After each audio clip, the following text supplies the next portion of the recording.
Hi, this is Judy Aronson, Samantha from Friday the 13th, Part 4, the final chapter. And you are listening to the Don't Go Out There Horror Movie Review Podcast.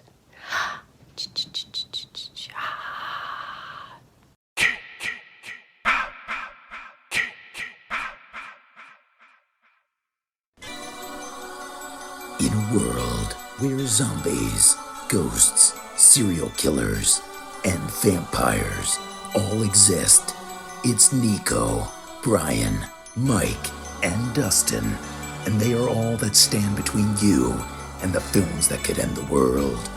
Welcome to the Don't Go Out There Horror Movie Podcast.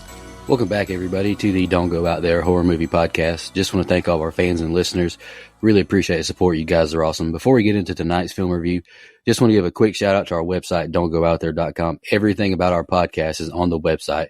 All of our episodes and interviews, if you want to check those out. We've done some incredible interviews in the past. Go check them out there in a specific tab by themselves so you don't have to scroll through hundreds of episodes on Apple or Spotify, etc. We also have our store if you want to grab a shirt, a mouse pad, a hat, all that good stuff. We'd love to see your pictures, rep your favorite podcast. And Shan's Etsy page is also attached if you want to grab a tumbler. All of our social media links are on there as well. Facebook, Twitter, Instagram, YouTube, TikTok. Like us, subscribe us, follow us, all that good stuff. And the last thing I want to shout out on our website is our Patreon. We call it Blood Donors. We have the traditional monthly reoccurring kind. If you want to support us, help us pay the bills, as we say. Or if there's a movie you want us to review, that option is available as well. Just check out our website, don'tgoouthere.com. Also, if you haven't noticed, we've recently joined the Believe Network. So there's some ads on our program now. But if you want ad-free content, go check us out on Blood Donors. The ad-free episodes will be available there. We appreciate your support. We hope you enjoy the episode. Happy Friday the 13th, everybody. Another one this year. That's awesome. That's exciting. Like we like to do at the Don't Go Out There podcast, we save all of our Friday the 13th Jason Voorhees movies for Friday the 13th itself. We're going to be re-reviewing Friday the 13th, the final chapter. I think that was like our 4th or 5th episode overall. We had no Dustin. So we had a great idea. Let's re-review it. We got the whole team together. We're all in this together. Let's get into it. Friday the 13th, I'll just go ahead and get into my general thoughts. Part 4, final chapter, whatever you want to call it. It's one of my favorites. It's towards the top. I still agree that, to me, it's the best of the original 4 for sure. It captures it's got the best teen characters to me. It's got the best Jason of the first 4 movies, obviously. I do think it gets better as the series goes on. I like C.J. Graham's the best personally, and Ken and Derek Mears and all that. But I really have a good time with this movie. I love Tommy Jarvis, Corey Feldman's portrayal. I just have a good time with this movie. I don't think I'm going to give it a 9 like I did originally, but it's still pretty high. Brian, what do you think? Well, first and foremost, can I say that this movie has one of the best movie posters of all time? Not just from this franchise, of all time. And if there was one cover in all of TNN video from back in the day that caught my attention besides Jason Goes to Hell or Sleepaway Camp Part 2, it was this one. One thing I don't have to worry too much about tonight is repeating what I said back on episode 4 on this one, because that was 5 years ago already. I have no idea what I said. I can guess that I said that this was one of my favorites of the franchise, because it still is. But I have come to appreciate 1 through 3 a lot more, even 5 now. So it's not as alone with 6 as it used to be. In fact, probably more middle of the pack now, if I'm being honest. But I don't know. I haven't given a lot of thought to re-ranking these things again. But the best way I can describe this movie is it's just Jason. It's pretty much what I think of when I think of Friday the 13th as a franchise as a whole.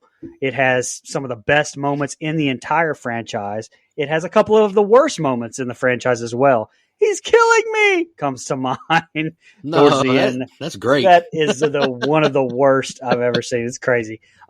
You mentioned your grade. I gave this one an 8 way back when, but I'm glad we're redoing it and Dustin gets to join us. So let me just off rip. I don't know what I rated it before, and I hadn't looked before this episode. I'm going to be totally transparent. What I rated it before, I do remember liking it, and I remember ranking it in our rankings relatively high. I believe it was around number 3, maybe behind the remake in part 6. So I'm glad we are redoing it. We are much better at this, like we always say. But again, I really do like this one. It's a good entry. Like Nico mentioned, it is the best of the original 4 for sure. And after this, the franchise kind of starts to veer off in some different directions. But this one, and I mentioned it in my opening set of scenes, but I'll do it here, feels like an old friend. From the Paramount opening to the Kiki Haha or whatever the fuck, it feels like visiting an old family member or friend. Like, I said that on part 3, and I feel that same way here. Love Jason. Big upgrade. No offense to Richard Brooker. Big upgrade to Jason. The way it's portrayed, the way he's shot in this movie is much better, in my opinion. And there's actually some decent characters here. The Jarvis family, not just little Tommy Jarvis, but the Jarvis family actually adds a good dynamic to it. Great kills, lots of nudity, so you know where I'm going to rank it. That's all I'm going to say. I'm excited to talk about it again.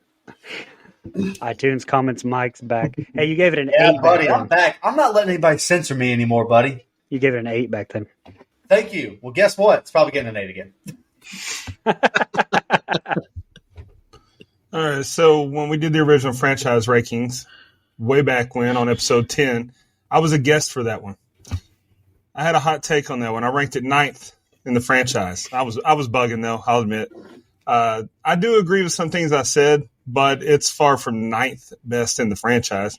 I said I have a problem with dishonesty, and you can't be the final chapter if you have 8 more movies that follow. I stand by that. I also said that this one's kind of forgettable to me, and I don't necessarily agree with that, but I do watch several others in the franchise over this one. Anyway, I redeemed my poor take since then regarding the franchise in this movie, but I just felt that was worth mentioning. Like, I don't think it's great, but it's a pretty solid entry. Yeah, and I'm doing the scene by scene tonight, so now Dustin and Nico are actually reviewing this for the first time. Go ahead, Mike. Brian, before you start, you mentioned this movie being Jason. This is definitely the most fun movie of the first 4. As much as I'm Team Sack, as you guys know, this movie is so much fun to just throw on and watch just for shits and giggles. Like, tomorrow, if you're like, hey, I'm going to watch only one of these films, I would definitely recommend this one, 6, or me and Brian's favorite, the remake / reboot / new movie. Requel. Go ahead, Brian. There you go. All right. Anybody got anything else before we get started here? Here we go. 1984's Friday the 13th, Part 4, the not-so-final chapter. We open up with the best campfire story of the franchise from Part 2. And by the way, listen to our review of that, don'tgoooutthere.com. With Paul refreshing us on who Jason is as we get flashbacks from the 3 previous entries with that iconic Harry Manfredini score, which can be a little annoying, this whole flashback thing, if you've just watched these back to back to back. But revisiting this like we're doing, it was nostalgic. I liked it. But anyway, we then enter into the title card where the words "the final chapter" use 1980s sound effects and explode the hockey mask. We are taken back to the ending of the 3rd film as police and paramedics flood Camp Crystal Lake's Higgins Haven property as the bodies of several teenagers are placed in ambulances after the massacre and the previous ending. Amongst the bodies is the one and only Jason Voorhees, which is wheeled into Wessex County morgue, and we get to meet the infamous Axel Burns, who immediately makes a joke about necrophilia and is stopped just short of telling the paramedics how to fucking do it. He then sexually harasses Nurse Morgan, and she replies to an invitation to the cold room by saying she's not going to fake any more orgasms for him. And we see Jason's body twitch, telling us that motherfucker is not dead. Later that evening, we see an aerobicized video playing in the dark room, which, by the way, stars Friday 6 alum and friend of the show, Darcy DeMoss, as Morgan enters the room looking for Axel, thinking she wanted a little of the Axeman until he scares her and tells him she just wanted to watch the damn news. Not true. They start making out and get hot and heavy on the gurney when, bam! Holy goddamn Jesus jumping Christmas shit! Jason's hand falls out of the blanket and scares the hell out of them, ruining the mood somehow. Not real sure how. Axel sits down to enjoy their aerobicized video when he's murdered with a hacksaw by the big guy. And immediately we get another kill with Nurse Morgan. by a now somehow masked Jason because we fucking brought his body to the morgue and kept the mask on. But okay. But Morgan is killed via a Halloween 2 surgical knife, and that's the end of this set of scenes. I'm not gonna lie, I wasn't ready for that murder, and it really got me. All right, I hope to not sound like a hypocrite, but I like the recap here in the final chapter. I know I said I didn't in part 3, but hey, I'm a hypocriticizer. I don't know. Dustin says it a lot. I don't remember where he said it, but that's me. Harold Kumar. There you go. Haven't seen that Well, movie, for no one's surprise. But to me, it makes sense to quickly recap the previous installments being titled The Final Chapter. And we're not just getting the last 9 minutes of part 2 and part 3. We're actually getting a recap of 1, 2, and 3, so I appreciated it. Fun fact, this is the last film in the series to pick up from the last film. I didn't know that until I read that. Cheesy-ass editing with the title card, hockey mask reveal, and I loved it. Thought it was great. The opening score isn't as groovy as part 3's. That one would make you cut a rug like old Crispin Glover himself does. We get an effective jump scare with Jason's hand falling out the gurney. That poor EMT lady, she looked so terrified. You know she hated taking this call. Axel is a creep, not saying anything groundbreaking there. And like Brian mentioned, there's no doubt that he's fondled several corpses at this place. I'm sure this will get mentioned multiple times, but friend of the show, Darcy DeMoss, is in the aerobic video Axel is watching. You also know her from Jason Lives as Nikki. No clue how Axel pulls Nurse Morgan, then fumbles her because he didn't put Jason's corpse up. Idiot, do your job, man. Come on. His outburst is legendary, though. I tell you, I'll let Mike do the impersonation. His version is better than mine. Nurse Morgan needs to get it together. You can't let your sexual frustrations cause you to drop all this medicine all over the floor. I mean, what if somebody comes to the hospital later that evening and needs it and you done dropped it? No clue how Jason gets out of this ice box unheard, but great opening kill on Axel. I liked it. And poor Nurse Morgan didn't deserve to die. I love how ugly Jason's hands are, but her kill is not as great as Axel's, but to me, very good opening. Man, you put me on the spot. I didn't write down every word like I did in the original episode, I don't think. But I do have a comment about the outburst for sure. We talked about it like I mentioned in part 3. I like these openings, man, these recaps, and I seem to kind of be alone, although Nico is hypocriticizing himself over there with him liking it now but not liking it in part 3. But I actually really like it. And I think I really only like it if I'm watching them back to back to back, or on the flip side, if I'm not. Or I'm like, I don't remember what the fuck happened in part 3. Luckily, we just did part 3 pretty recently, so I did have it kind of fresh. But I just like it. Like I mentioned, it feels like visiting an old friend. And again, I like that this movie picks up right where 3 left off. I do like that. Dustin mentioned dead meat. They even did his job for him here when they say how many kills that Jason had in the last movie. So he didn't really have to do a whole lot there. I will say, I feel like Voorhees being in a morgue, just me personally, dampens the mystique a little bit, and I know that Michael's been in one and there's been some other killers, but there's just something about Jason that I'm like superhuman, Mr. Hulk guy. And I know that's more the Kane Hodder one, so not the same, but I don't know. I feel like it humanized him almost too much for me, but that's just me.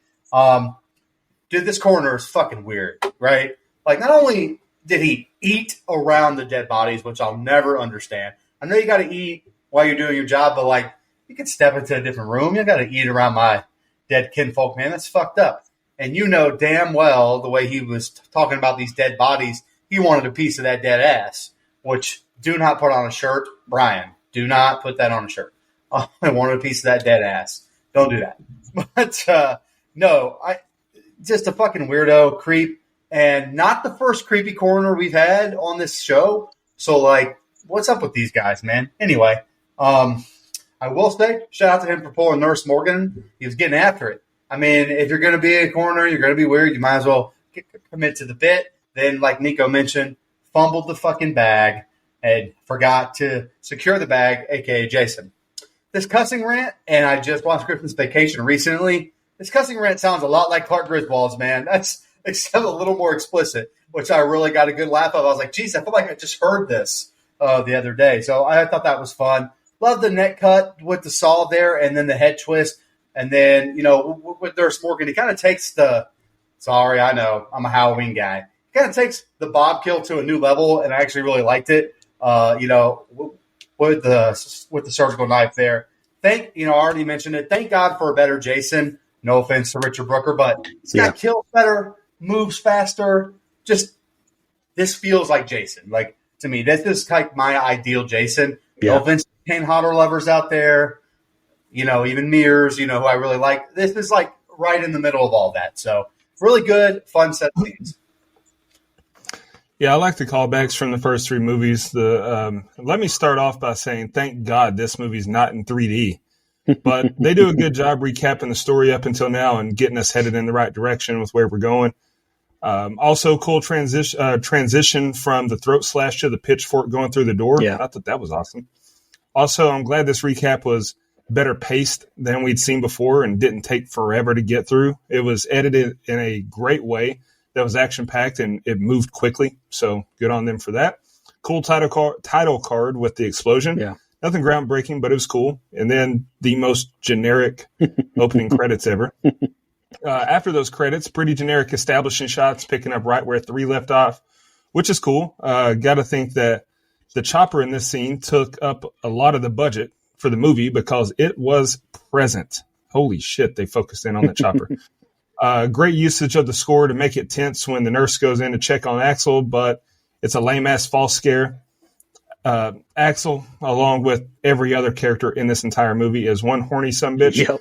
He's got a baddie on him, making out with him, but he still can't wait to turn on the TV with his dancing ladies on it. I mean, come on, dude. Focus on the here and now. Then Jason shows up to take him on a trip to Hacksaw Ridge. Hell of a weapon choice for a throat slash. Hell yeah, I love that. And he wasted no time getting to his second victim of the movie and sliced her sternum open. But she's a nurse named Morgan. In my personal experience, she probably deserved it. But yeah, hell of a hot start here. By the way, listen to Darcy DeMoss interview, don'tgooutthere.com. We open up the next morning in the woods as we meet 2 of the 3 Jarvis clan, daughter Trish, mother Tracy, and they're out for a morning jog. And we also get an ominous camera shot like they're being watched in the woods. Back at the cabin, we are introduced to a young Tommy Jarvis. He probably won't matter to the franchise much moving forward. But we learn he's into making homemade Halloween masks, and they look strikingly as good as Tom Savini's. Weird. We learn that the place next door has been rented by 6 teenagers on their way for a killer good time. We cut to a station wagon. It's always a station wagon or a van, man, always. But there we meet 6 teenagers. Paul, his girlfriend Samantha, Doug and Sarah, who are mutually attracted to each other, and the amazing Ted and Jimmy, who steals the show as Ted enters Jimmy's love life into his old computer that doesn't lie. Boop, beep, boop, boop. We learn Ted is a dead fuck in bed. Well, eventually in real life too, but here the computer means he's a lousy lay. As we approach Crystal Lake, they take brief notice of a pristine Pamela Voorhees gravestone and fuck with a hitchhiker who's killed via a knife through the throat pretty quickly after they pass her. Back at the Jarvis house, all Trish wants is some free fucking pizza, and alas, they're getting leftovers. And a Jarvis hug on Tommy when they're interrupted by Gordon the dog and the crew pulling up next door. Trish, Tommy, and Gordon walk next door and introduce themselves, and we cut to Sarah and Sam talking about doing the boom boom in 6th grade. That's fucking wild, by the way.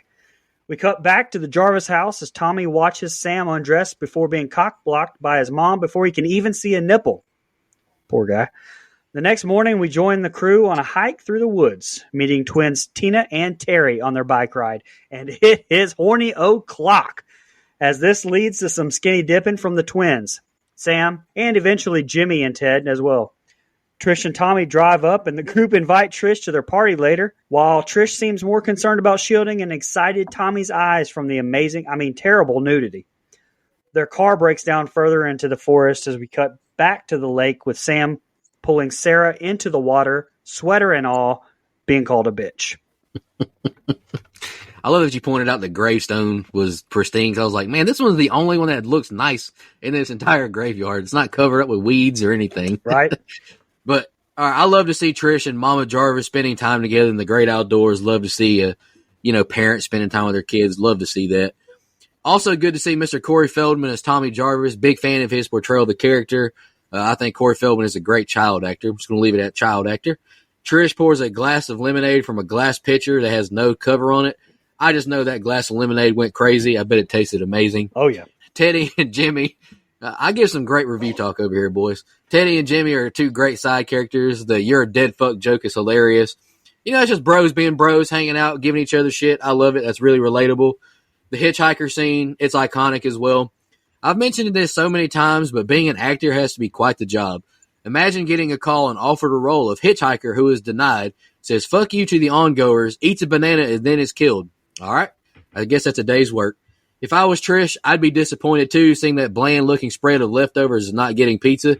Glad you brought that up, Brian. That plate, that was the epitome of, white people getting roasted on Twitter. No seasoning on the food, just looked horrible.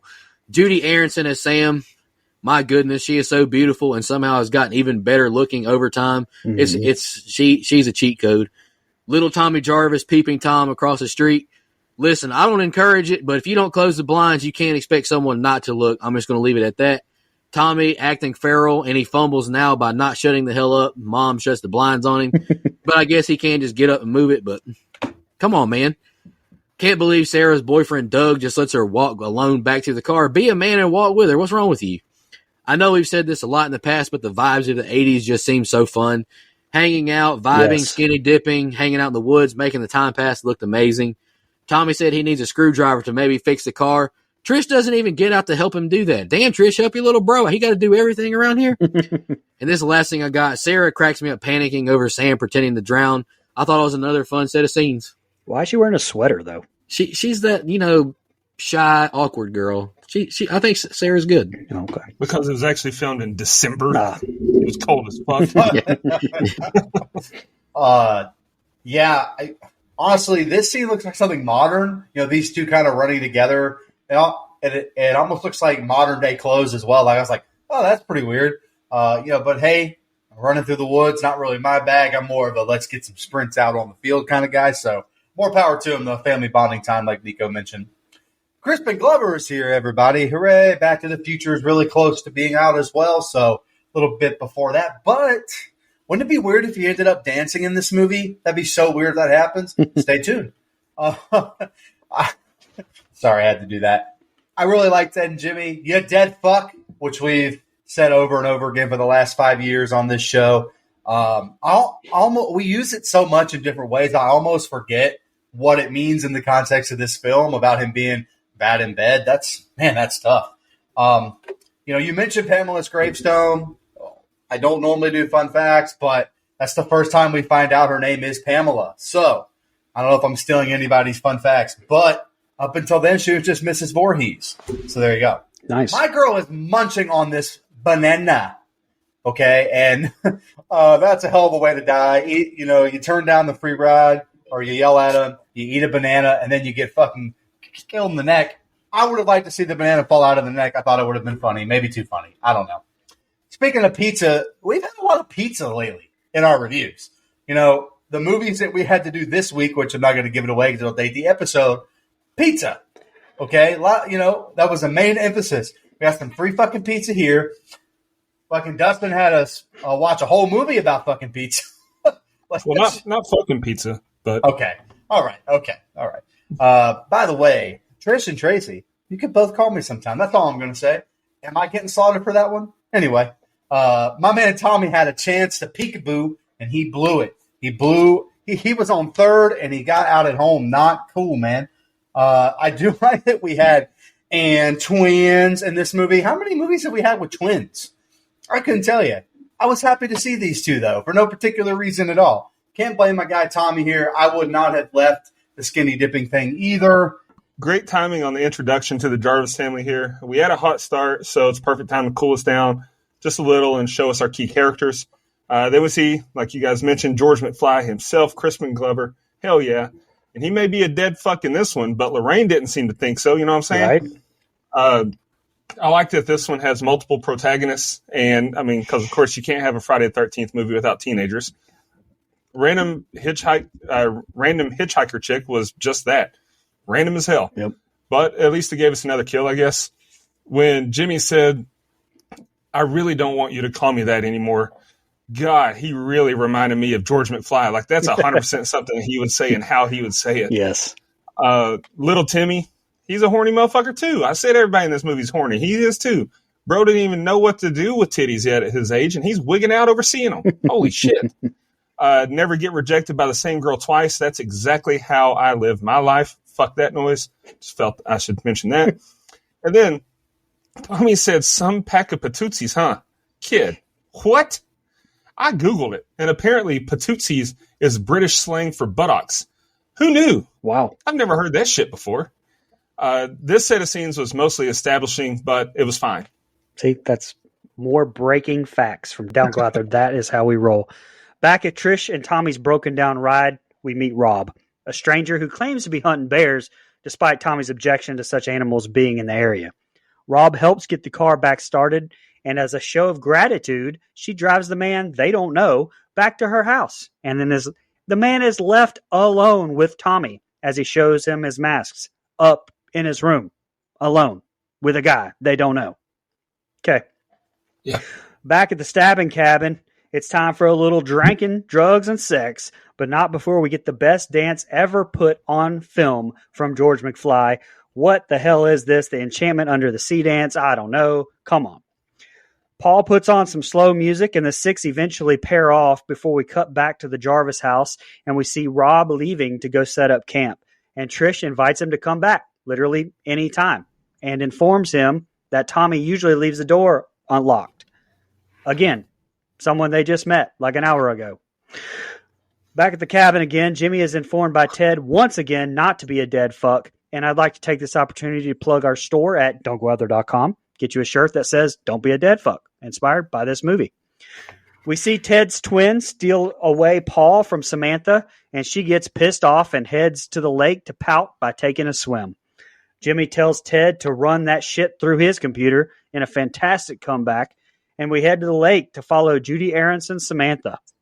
She strips down for some more naked swimming, and we start to hear that Manfredini and we know we are in for some more murder. And the man behind the mask doesn't let us down as he swims out to the raft with ninja-like precision and gives her a little poke with his knife in the lone kill of this set of scenes. Go ahead, Nico. Was Rob supposed to be a red herring for Jason walking up to the car? If so, those pants don't match at all. Or was that Jason? Not a huge issue, but these little false moments happen a lot in these earlier Jason flicks. And yeah, I don't know, it was pretty obvious to me. Trish is smitten over Rob. She can't hide it for anything. This girl, whew. The jump scare is unnecessary, but the puppet mask Tommy shows Rob looks incredible. Reminds me some of Tar-Man from Return of the Living Dead. I can't remember if Savini is a part of Return of the Living Dead or not. Maybe it was a correlation. I don't know.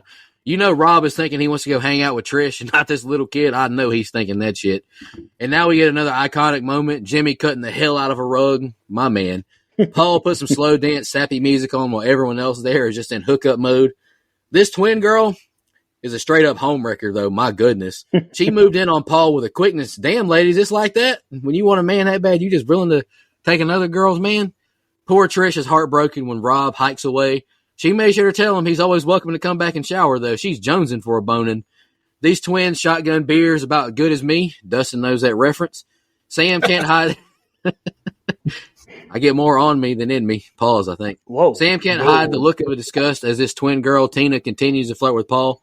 To me, this is just outrageous behavior from her. Like, this is just treacherous. I love the banter with Jimmy and Teddy as he's giving him shit over Paul taking his girl and running it through his computer. It's just more good bro talk between them. I liked it.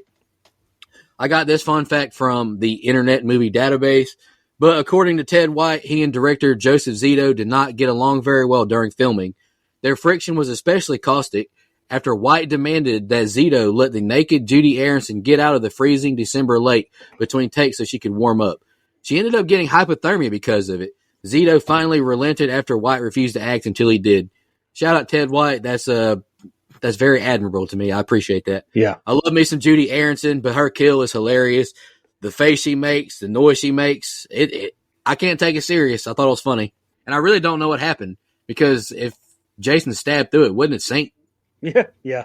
I mean, it's a fucking raft, right? Yep. Anyways, go ahead, Mike. Man, my man Tommy knows more about cars and special effects than I do. I'm way the fuck behind, man.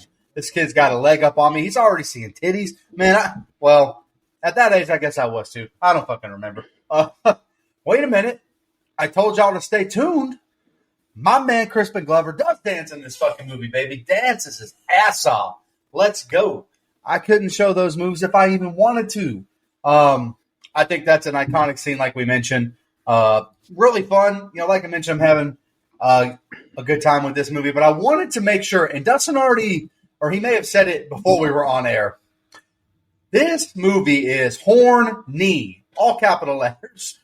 Horn-knee, buddy. This is crazy sexy time here. I will say, and I don't have a lot on this set of scenes because it's a lot of almost about to be sexy time here. We get another skinny dipping scene? What? Dude, why do I have 6 ranked above this film? Please tell me what I've been doing this whole time. What have you done right now in this millennial? Buddy, 6 has no nudity.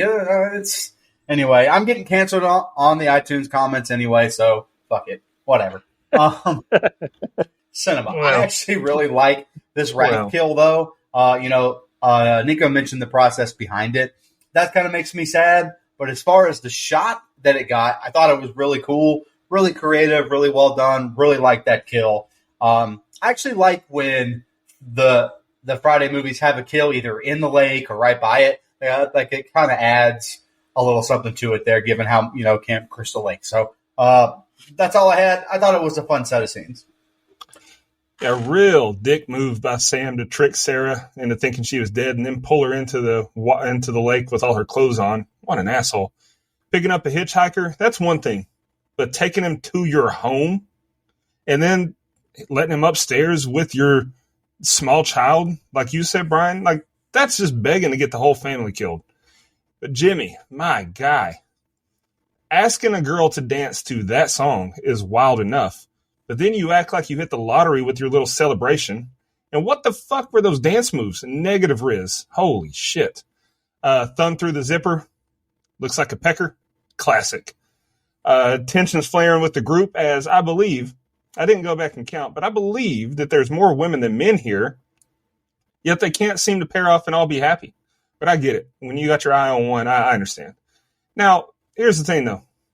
Where the fuck did Jason come from in that raft? We didn't hear him or see him get in the water. So how long was he under there? Now, isn't he afraid of water? What the hell's going on? More establishing scenes here more than anything, but we're progressing the story. I'm invested. What's a Riz? Short for charisma. Oh. Back at the party, Paul starts feeling guilty and heads outside to check up on Samantha. While the same twin, Tina, I think, that jumped to Paul now starts to hit on Jimmy. This chick is just horny as hell and wants anybody but old Teddy Bear, inviting him upstairs, to which he immediately obliges, leaving Terry with a disgruntled Ted. Back at the lake, Paul finds Samantha out in the raft and frantically starts to swim back to shore to seek help when, surprise, motherfucker, Jason gets him right in the dick with a harpoon gun.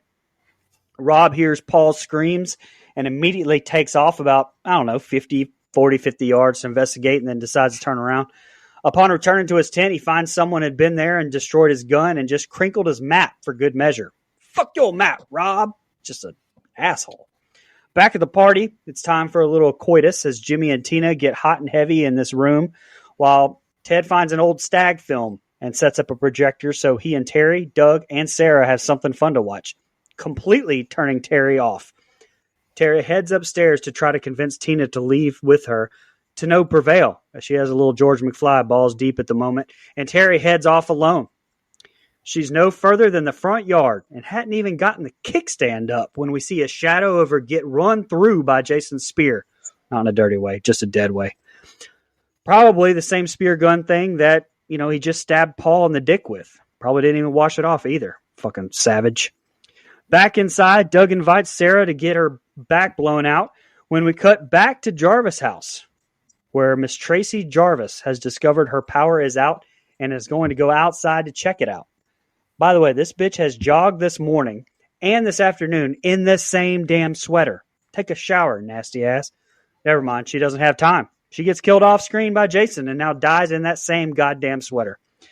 Trish and Tommy show up, and there's a lot of goddamn T names in this movie, by the way. Tracy, Trish, Tommy, Terry, Tina, Ted. Fuck you, Victor Miller. But they can't find her mom, Tracy, and her first instinct is to go find the guy they just met, Rob, who almost kills her with a machete. Back at the house, as Jimmy and Tina are now post coitus, Tina tells him that he's not a dead fuck, and in fact, she's ready for round 2 as soon as she gets back. And that is the end of this set of scene. Seriously, it's Tracy, Trish, Tommy, Terry, Tina, Ted. Unbelievable. Man is taking his day out on these people with names that starts with the letter T. Our Paul finally decides to be a good boyfriend and go find Sam, but it's too little too late. Shout out to JoJo. This lady, Tina, wants some dick. She's like a Jimbo Fisher speech with these guys bouncing around, doing some things.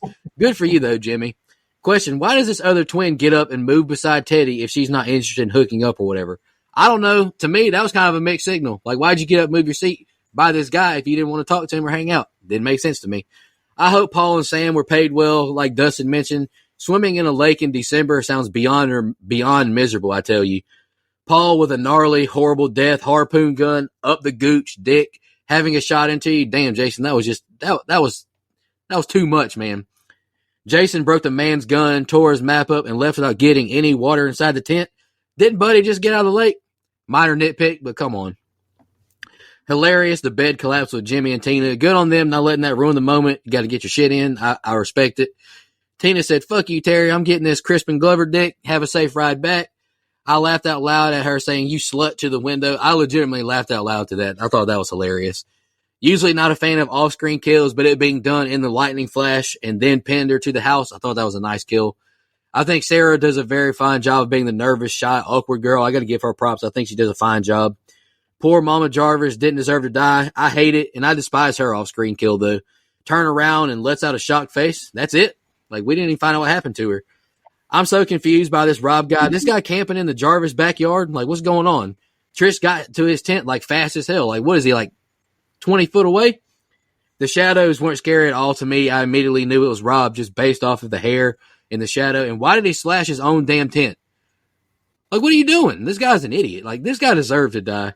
And last thing I got, Mike, my dog Jimmy's ego just went through the roof, getting told you were incredible. That's going to have that man acting extra crazy, and he deserves to.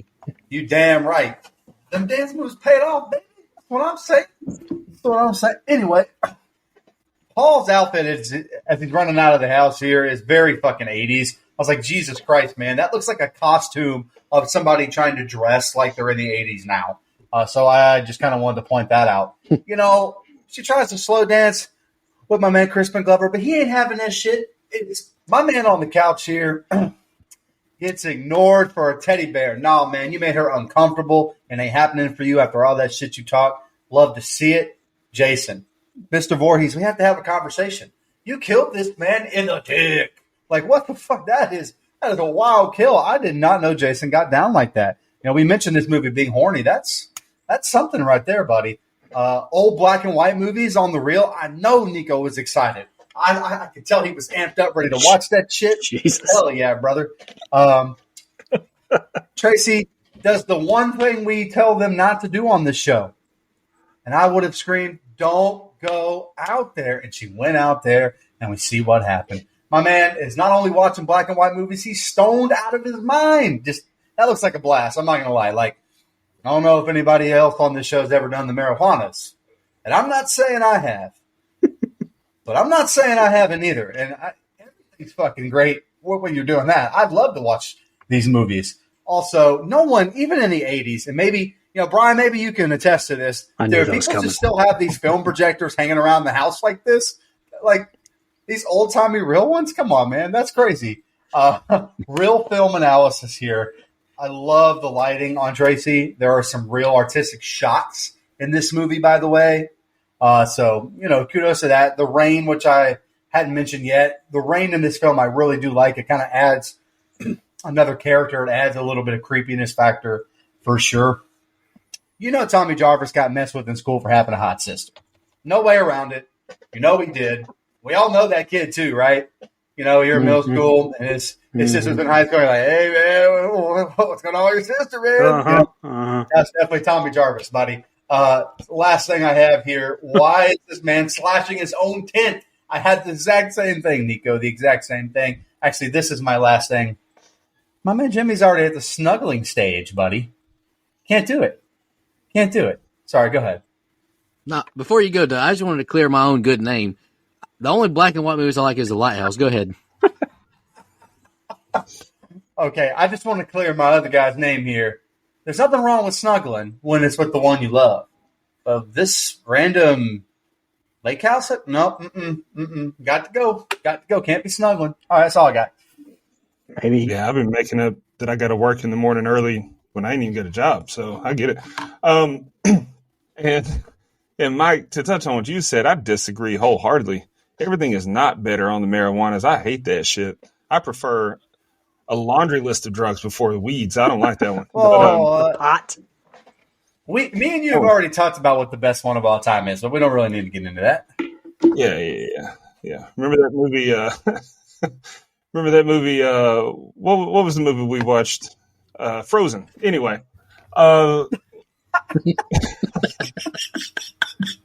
Yeah. What's the movie we did where they hang in the ski lift? Yeah, that one. Yeah, but to be clear, also I don't do the drugs. Yeah, that's just not who I am or who I want to be. Anyway, first off, that boy Jimbo, way to land the recruit even without the brown jacket. If you know, you know. Pretty gnarly death for Paul. Getting a harpoon gun through the dick is probably top 3 worst ways to go. I can't really honestly think of any that would be worse. Jimmy continues to have no game at all. Girl is clearly about that action. And he said, "This is a neat room." Come on, man. Get the fuck out of here. The silent movie, that's something. But Buddy flying up against the outside of the house makes up for it. That shit was hilarious.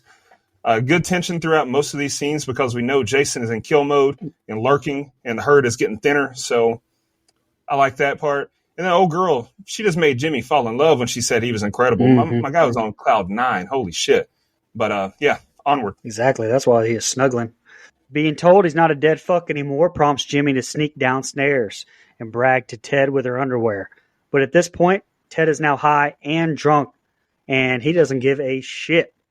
But you know who does give a shit about premarital sex at the camp? Jason fucking Voorhees. And as Jimmy goes into the kitchen to get another bottle, the legend himself sneaks in, stabs his hand with a corkscrew before burying a meat cleaver in his face. Back upstairs, Tina notices Terry's bike still parked outside as she moves closer to the window to look around outside. Ninja Jason breaks through the window, throws her ass onto the station wagon below. We cut back to the tent where Rob explains to Trish that he's the brother of Sandra, who was killed in Friday the 13th Part 2, and convinces her that Jason is not in fact dead, and he's there to avenge her and her boyfriend Jeff's deaths. Back at the cabin, Jason lures a very stoned Ted to the projector screen, blinding him with the light. Been blinded by, isn't there a song like that? Blinded by the light. But stabbing him through the back of the head through the screen. Upstairs, Sarah finishes up her shower with Doug. While she's drying her hair, the J-Man walks upstairs and smashes motherfucker Doug's head against the bathroom wall, casually heads back downstairs. Sarah returns to find Doug, an actual dead fuck, and begins panicking. She runs downstairs and desperately tries to get through the locked door, only for Jason to throw an axe through it at such velocity that it bursts through the door and stabs her right in the chest. Back at the Jarvis house now, Trish first checks if Tommy is okay, and the two begin to head over to check to see if the teenagers are okay, while we see someone in desperate need of a pedicure tear the power circuits off the cabin outside wall. They find the house oddly quiet, and the front door with a fucking hole in it, and Rob decides to go downstairs to check the basement, telling Trish to stay there with Gordon. But she decides to head upstairs herself to go after Gordon after we see the dog scared so much that he jumps out the second-story window. But she didn't hear any of that, apparently. This group of scenes ends with Tommy rustling through Rob's shit back at their house and finding the newspaper clippings of the Crystal Lake Massacre. And the next set of scenes is the ending. Yeah, the other guys are touching this a lot, but I thought it was great. Teddy vibing, watching the Stag film, smoking weed. Man, just having a good night. But hell yeah to Jimbo, too, calling out Teddy. Listen, I don't endorse taking panties without consent, but it was a nice flex day. He got the girl. How does Teddy not hear a corkscrew get stabbed into Jimmy's hand and the rest of that death? That man is high as hell right now. Tina's death out the window is a fine window toss, but it makes no sense. Jason was just in the kitchen. Why not just be in the room already and throw her through the window? Like, why the fuck do you go outside, climb up the side of the house? Then you give me a fucking break. Then again, kind of like in the reboot, that motherfucker can just disappear and transport. So who knows what the hell's going on? Nice touch that Rob is Sandra's brother from part 2. Like you mentioned, Brian, I like that little touch. Nice little tie-in to a previous film. And apparently, like, these movies are like 2 or 3 consecutive weekends of happening to each other or something like that. It's like it's over like a 4-day span or something. Remember? Yeah, I remember like you telling me that and Vincent saying, like, man, Jason is bouncing around doing some things Michael Myers could never. But anywho, the time. Come on, Mike, had to go back to our roots, right? The timeline of these, the timeline of these kills make no damn sense to me. Why would Jason kill Jimmy, go outside to the window to throw Tina through it, then go back in and kill Teddy? Jason, you got to work on your efficiency and time management, brother. Teddy's death is cool. His facial reaction was great, and the slide down to the projector screen. I thought that was a really nice touch. I think I feel worse for Doug and Sarah as far as their deaths, talking about catching strays. Talk about being at the wrong place, wrong cabin, wrong time. They were some good people, and they did not deserve this. What a terrifying reveal, finding your boyfriend dead suddenly, then catch a perfectly thrown axe right through the door to the damn chest. Goodness gracious. But how was she locked inside the house, though? Like, later on the next set of scenes, Rob walks over and just opens the fucking door. Like, why couldn't she open it? The timing of everything is starting to annoy me a little bit. I got to admit, why wouldn't Jason have cut this phone line already? It kind of irks me that he did it right as she's making the call. Like, all right, this guy's all-knowing now. I'm complimenting Harry Manfredini's score as well. I thought the light violin playing while Trish is walking through the house, I thought it was really spooky, and I liked it a lot. It added good ambiance. But why does this dog jump through the window, and why is it in slow motion? The hell's going on, dog? I know you might be scared, but what the fuck you doing? What's up, dog? It's been a fun movie to revisit, and I'm excited for the ending. Man, meat cleaver in the face. I actually really like this shot where Jason breaks through the window and pulls her ass out down on the stage. I thought that was fun. Naked couple in the shower. Little Art the Clown about to pop up. I know Dustin was ready for it. I know he was. And Nico gives me the nod. He knows what's cooking.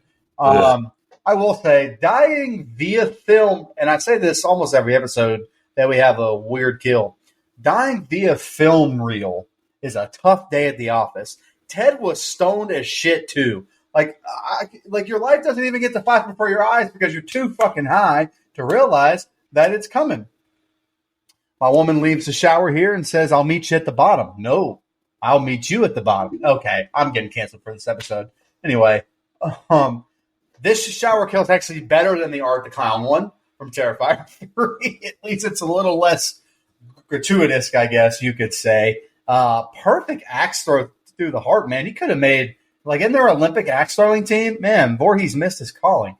The rest of this runs a little bit long in the tooth for me, where they're just kind of looking around the house for Jason, and it carries over into the next set of scenes. But when Ted holds up the panties here, I really wish there was a skid mark in it. I'm sorry. I would have pulled a muscle laughing so hard. That would have made the whole fucking movie. And then, hey, where's the corkscrew? I don't know, man. Did you check your left hand? Zing. Got him. Got him. Not only is Jason on kill mode here, but he's on stealth mode too. To get from the kitchen to climbing up the side of the house is crazy. Mm-hmm. Not sure why the car windows exploded like that, though, when he threw her on top of it. She wasn't that far up. Also, really wonder how that killed her. And I'll touch on that again later. Since it's topical here due to this set of scenes, I'll give this PSA. Shower sex sucks. Most overrated version of coitus. Continuing the theme of how the hell did Jason, how did he cut the film projector and then get around to the back of the screen without Ted noticing? Bro could be a Navy SEAL. Mm-hmm. Smashing through the shower door, that was badass. Just smashed his skull in with his bare hand like a boss. Sarah's death, kind of funny to me. Someone's at the door wanting to axe her something, and it's not the Mormons. It's not the Mormons. The fuck kind of name is Gordon for a dog. Like, apparently the dog was named after a recently deceased dog, which a friend of Jason or Joseph Zito owned. But still, the fuck kind of name is Gordon for a dog. I'm ready for the finale here. Dustin hit us with a John Cassier axe you a question. Hey, Dustin, really quick. Not only shower, but maybe even more overrated than shower is pool. Swimming pool? No, thank you. Never.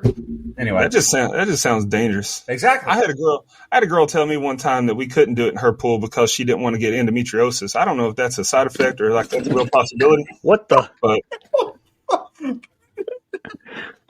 Jesus that's a true Christ. story. It's a true story. Endometriosis. That's the first use of that term on this show. She also told me that she You told me know that you she don't get couldn't. disease. All right. Upstairs, Trish finds Doug's body with the shower still running. Someone's bill is going to be high as hell unless they're on a well. By the way, turn the damn shower off. Anyway, finding Doug pinned to the wall, screaming ensues as she runs down to get Rob. But as they head back upstairs, they collapse, causing Rob's foot to get stuck. Jason takes advantage of it and he grabs Rob as we presume he's being killed. Not real sure, though, thanks to his screams of, "He's killing me! He's killing me!" Unreal. Rest in peace to Eric Anderson, by the way, playing Rob. He passed away 6 months ago in 2024. Trish runs back upstairs and then back down again before deciding to finally run home. And she and Tommy start to nail the front door shut. The one nail she got halfway through does little to stop Jason, though, as he throws Rob's corpse right through the window. He busts through and grabs Tommy, but decides to just give him a hug as Trish stops hammering his head, essentially telling him, like in Slice, Get! Jason, go on, get! They run upstairs and barricade the door with a shelf. Jason decides to be nice at first and try to use the doorknob, having the respect of other people's property, when he's then forced to try to use an axe to bust through. Trish tries to hit him with the old Stu Mocker and throws a computer monitor as big as a TV at him, but she's no Sidney Prescott, and Jason is not down for long. The two try to take advantage of the situation, but instead just running. They think he's asleep, and I guess that, he was Candyman, because he pops up and the chase is on. Back at the rental cabin, Trish runs upstairs and decides to just jump out of the top window. Thankfully, she landed on some soft ground as it gives away as she lands perfectly on her back, and she's able to slowly get up and make her way back into the cabin. She yells for Tommy, but my guy has taken Rob's newspaper clippings and has read up on how Jenny overcame Jason a few days earlier and is trying to give himself a haircut to resemble Jason as a child to confuse him. This is never going to work, right? Back downstairs, Jason has once again found Trish, but she decides to help him a little bit the next time he tries to give someone the shocker and splits his left hand down the middle with a machete. A struggle ensues before a bald Tommy walks down, distracting him with his haircut, as Trish tries to hit him with the machete from behind, missing completely and only removing his mask for all to see his deformed face. Trish just, I guess, gives up at this point, dropping the machete for some reason, backing up at his grotesque face. Slow motion Tommy picks it up and drives it into his skull, to which Jason finishes the job himself by falling on it. Tommy sees his hand twitch, however, and grabs the machete once more, hacking at his body repeatedly, shouting, "Die, die, die," over and over, as Trish hysterically screams for Tommy to stop for some reason. We then cut to some days later, with Trish recovering on a hospital bed, talking to a doctor about what happened with Tommy. The doctor assures her there was nothing abnormal about his behavior. Tommy enters the room and the two hug once more as the camera cuts to Tommy looking back with a cold, ominous stare. Brian, kind of like you mentioned, this house has an elite hot water tank, I tell you. Very impressive. It's still putting out water hot enough to steam up the whole damn bathroom this much longer in the day. Goodness. They don't make them like they used to, I tell you that much. No clue why Jason felt the need to pin Doug to the wall, but all right then. Man likes to play with his food, I guess. This Rob kill is so funny unintentionally. Like, I don't know if they did this on purpose to be funny, but cracked my ass up. He's killing me. Oh, God, he's killing me. But I know I criticized this in the first review, I believe, but what the fuck is Trish thinking? You run out, but then you run back in? Laurie Strode vibes. When did Jason have the time to go hang Jimbo's body up? His face didn't look like messed up either, like it took a meat cleaver to the face. I don't know. I thought it was cool, though, when he just rips his body off the spikes. I like that touch, though. The old classic Jason using a body to break open windows gimmick. Loved it. Trish checking if Rob is okay. I say this respectfully, but this chick is dumb, I tell you what. Great jump scare. Jason busting through the window, grabbing Tommy. I loved it. Jason, instead of walking through the windows he just destroyed, walks straight through the door, destroying it. Man, it's quite destructive and angry, and I loved it. Richard Brooker would never. Trish ate her Wheaties that morning, though. I tell you what, picking up a tube TV, that's impressive. Like you mentioned, Brian, that thing was probably a good 75 pounds. This next chase scene is honestly hilarious. Jason looks goofy as hell running after her. Ted White, I will admit, is a lot scarier than Brooker, though, so I'll give him that credit, but he looked goofy as hell running after her. Damn, Trish, hell of a Texas chainsaw Sally dive out the window, except way less graceful. Like you mentioned, Brian, at least that ground was nice and forgiving on the fall. Jason is menacing as he walks up slowly on Trish. I love that. Trish, she's not my favorite final girl, but I like her battle with Jason. Splitting his hand is very nice, and how she worries and is concerned about Tommy the whole time. I thought she's fine, but she's not the best. Correct me if I'm wrong, but I'm hearing a lot of Jason groans as he squabbles with her. Was I tripping? But whenever he was wrestling with her on the ground, it sounded like he was groaning a lot. Don't really care for that. Wish he would have just kept me quiet. Very smart of Tommy to shave his head to look like a young Jason. Like I said many times before, I love Corey Feldman's portrayal of Tommy Jarvis. Honestly, no clue why this messes with Jason's mind at all, but it was smart to try it. Trish, like you mentioned, whiffs like crazy on the machete swipe. How do you only knock his mask off and then drop the machete? The will to live just fell apart at that moment. Tommy isn't fucking around, though. Right to the side of the noggin and the slide down the blade is chef's kiss. I like that Tommy notices Jason's finger twitching and hacks his ass repeatedly. I'm honestly surprised that behavior didn't catch on more as a horror trope over time, like making sure the killer is dead. Shout out to Aaron from Your Next. She didn't fuck around. At least she kept up with it. This is the last thing I got, though. Love the ending of this. Hug between brother and sister with a cliffhanger that Tommy might be evil now. Love it. I can't help but think Halloween 4 might have ripped from this as well. I don't know, but I like it. What? So was Aaron a sprained ankle, Nico? God, yeah, I didn't write it down then. Nothing to play with. Yeah, I actually really like the ending here. He's killing me. He's killing me. It's fucking hilarious. I'm not going to beat a dead horse, but yeah, fucking great.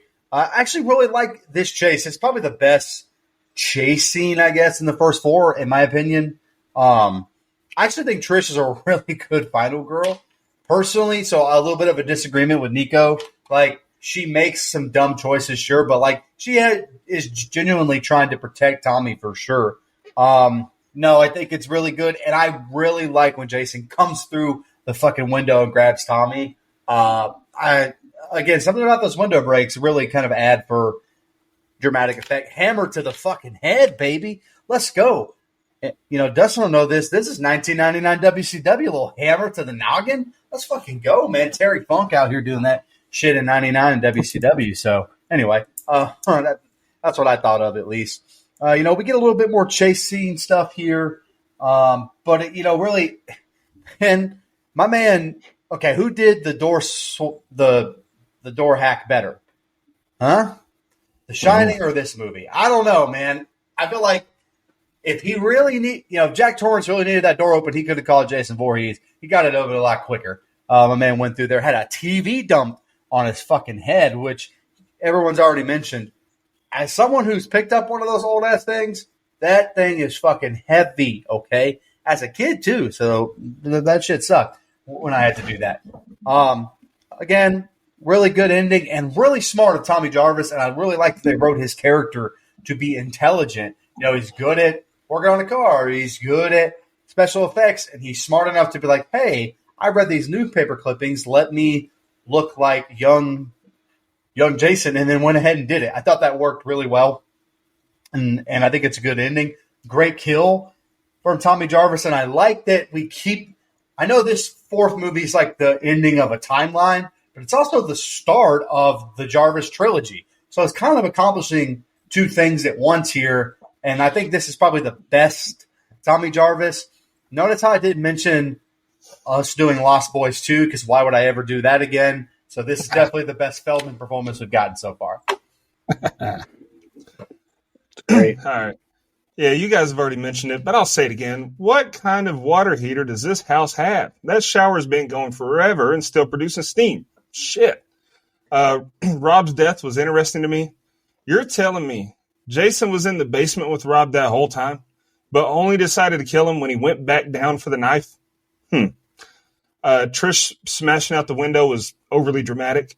She opened one door and there was just a dead body laying there. She could have easily walked around or over it, but she just had to go for the theatrics, drama queen.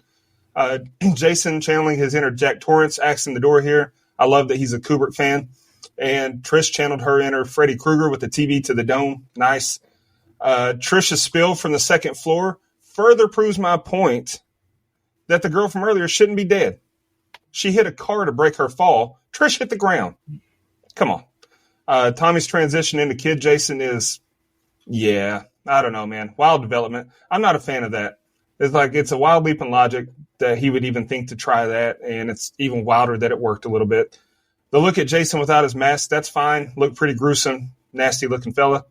I'm also fine with Tommy being the hero and saving the day. Badass move, kid. Hell yeah. Overall, it's a fine entry to the franchise, and if this was the, quote, final chapter, it would have been a satisfying one. I agree with that, but I'm glad we got Jason Lives, though. Yeah, no doubt. All right, I guess we're jumping to social media. Nico, go ahead. All right, I got Instagram pulled up. I only got 2 of them. First comment is from Jessie Kraft, one of our biggest fans. Shout out to Jessie. She says, "This is where my crush on Corey Feldman officially began," with a heart emoji. Heck yeah, he was a great child actor. He's got so many good child movies. Shout out to Corey Feldman. And Kevin Scanlon 653 commented, "Who's the better version of Tommy Jarvis, Corey Feldman or Tom Matthews? I'm excluding John Shepard because, let's be honest, he's easily the worst." Wow. Here's my take real quick, Kevin. All 3 versions are so different. Yeah. Yes. I like Feldman and Matthews versions. I like both of them. And I've met Tom Matthews. He's a super nice guy. Mm-hmm. I would just say I like both versions. I think they both did a great job. I think when we review 5, everybody's going to be a little bit surprised at how good that performance really is. He's actually really different, too. That Joker is jacked. That Joker is jacked, too. He is. I like Tom Matthews, but from Never Hike in the Snow or Never Hike Alone, whichever one it was. Both. Yeah, both. I'm gonna go with Feldman because it's kind of where it all began. But I like Matthews' performance too. We talked about it in that review for sure. Feldman's best performance was this Donatello. It's not Lost Boys 2? It is Lost Boys 2. That was an A+. That was an A+ performance right there. Is that all for IG? That's it. All right. X, the artist formerly known as Twitter, Andrew Ferguson said, "Top to bottom, I think it's the best of all the Friday the 13th movies. It was not until my 30th-ish viewing that I noticed Jason's cold breath as they were shutting him in the freezer. And when I play the game, my daughter always makes me go into Tommy's room to see the homemade masks." That's pretty cool. Nice. That's cool. Cool. Randy Smith, Go Dogs, said, "I go back and forth between part 4 and part 6 as my favorite Tom Savini. As my favorite. Tom Savini back with the special effects, which are top-notch. This movie is definitely not a dead fuck. And one last thing, how about them fucking dogs?" Yeah. Sean the Glee Man, I'll give you guys 2 guesses what Sean said. He said, "It's no Jason X, but it's still my 4th ranked in the franchise." God. Damn right, Sean. You and Mike deserve each other. This movie wishes it had the kills that Jason X had. Anyway. That guy, Millhouse 14108, said, "Can we all agree that Axel is a douche and Ted's computer is extremely biased? Film was ahead of its time, having a computer that identifies a dead fuck. Today, we call that social media." Nice. Touche. Also, I'd pay top dollar to watch a throwdown between Crispin and Elaine Bennis. 8 out of 10, love the show. And then we also on Blue Sky have one comment. Making X2 said, "I never liked the Friday the 13th series, and I've watched the movie the same way I watched a car accident. Favorite kill is the banana-eating hitchhiker. Damn. Least favorite kill is Crispin Glover's corkscrew to the hand and machete to the face. What? Thank you for your reviews. They're great, smiley face. Appreciate that." That's the least favorite kill? Damn. We only have one. Go ahead. At least he saved himself in that last part. The Crispin's his least favorite kill? Did I hear that right? Maybe he wrote that backwards. No, that's what he said. Maybe he wrote it backwards. Wait, you saying I can't read? I said Are wrote you saying twice. Are you saying my reading is like I'm saying, seeing someone try to take a bra off for the first time? I'm saying you can't fucking hear.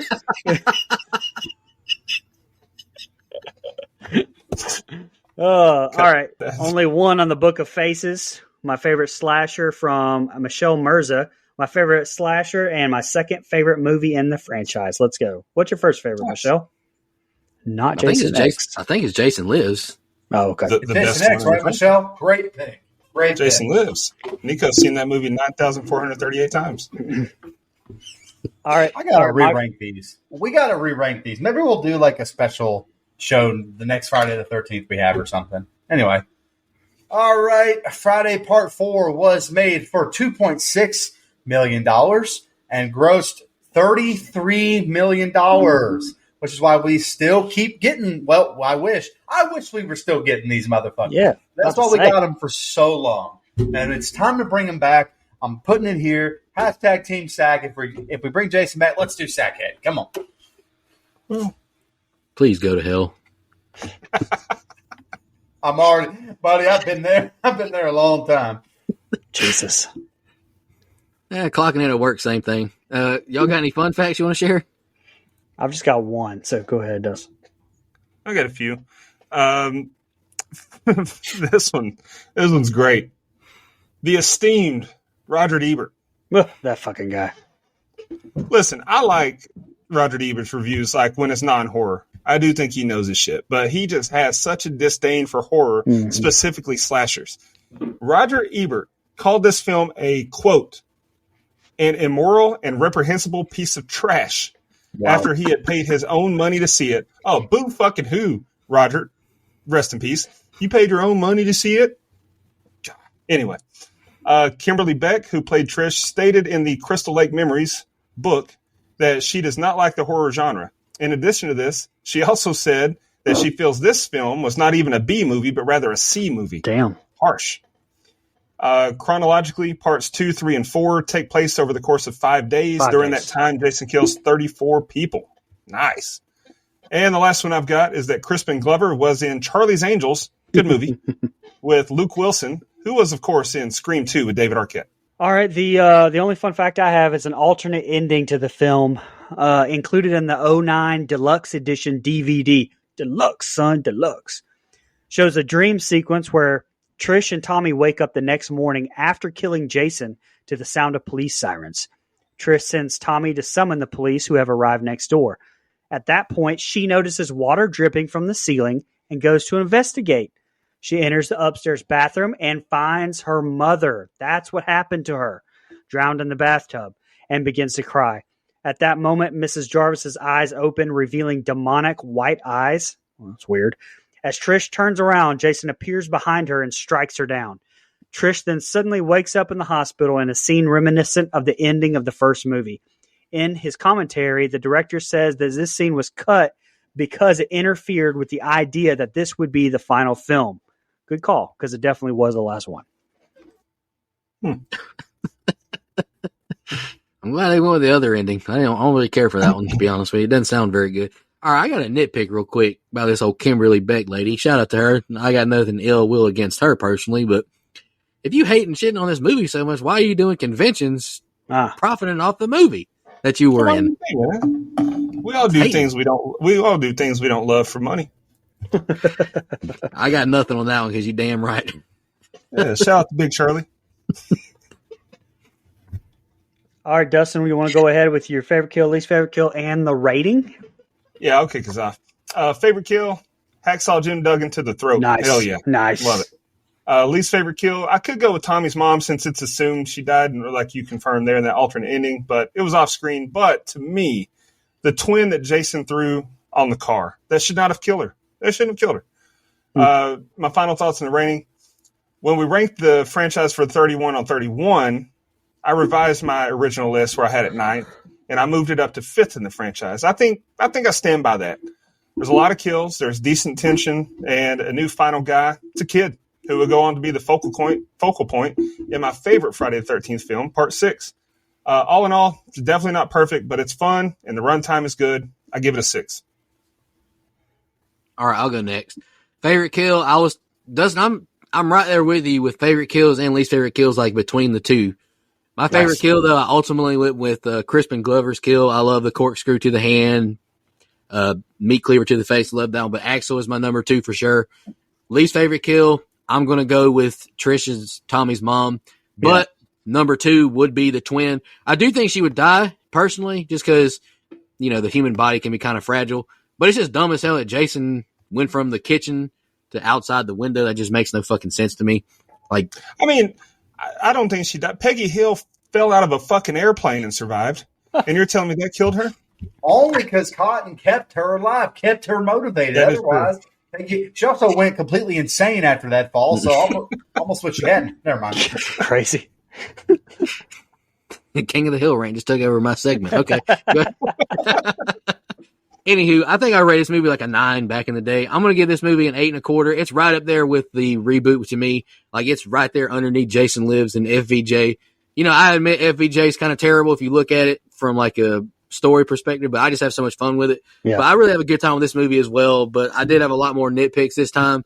I had a good time revisiting it. I haven't watched this one in a while. I always go to, obviously, Jason Lives, Freddy vs. Jason in the reboot first, but I had a really good time with this one.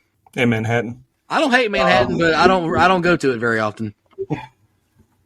Anyway, so I'm not gonna lie, I'm kind of torn on my favorite kill here because technically Jason doesn't die. Although I really like his kill in this movie, I guess you could say. He does with Zombie die. Jarvis. He does die. Remember? He gets.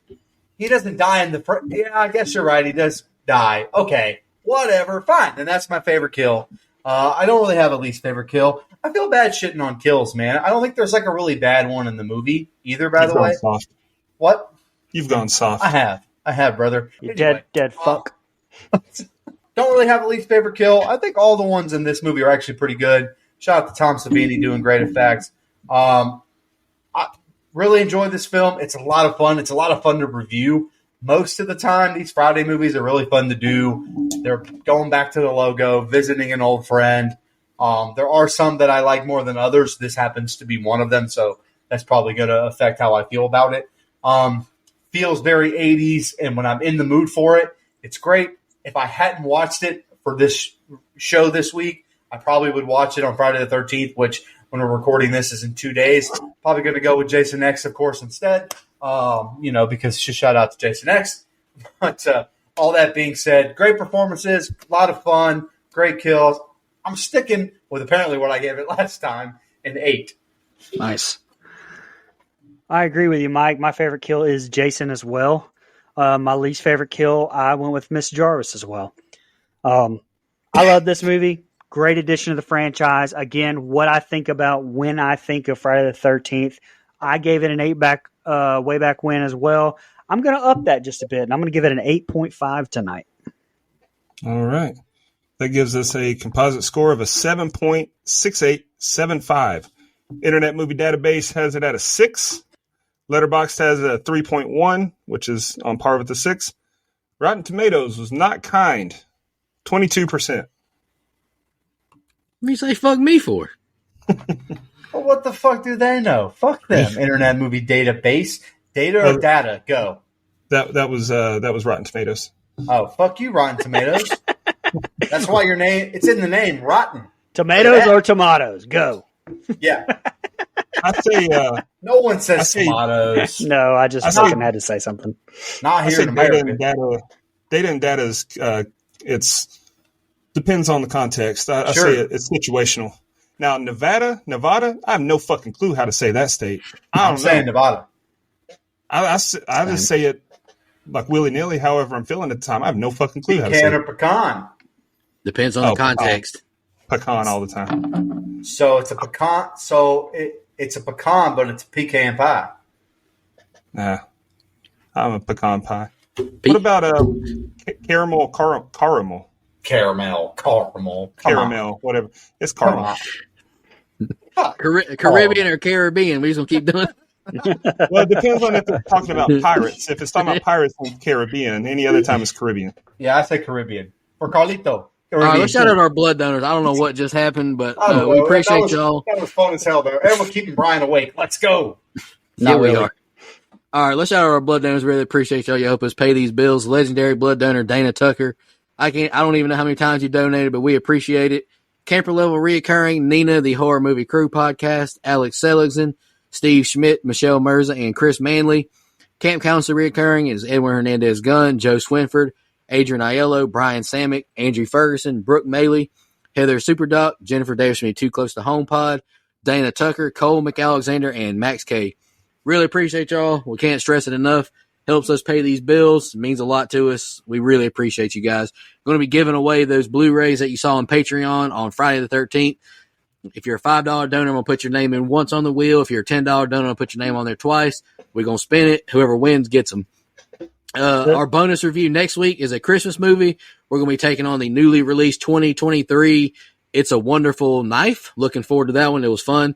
We appreciate y'all listening to our Friday 13th Part 4 final chapter re-review, and we'll be back next week. Y'all have a good one. Don't be a dead fuck.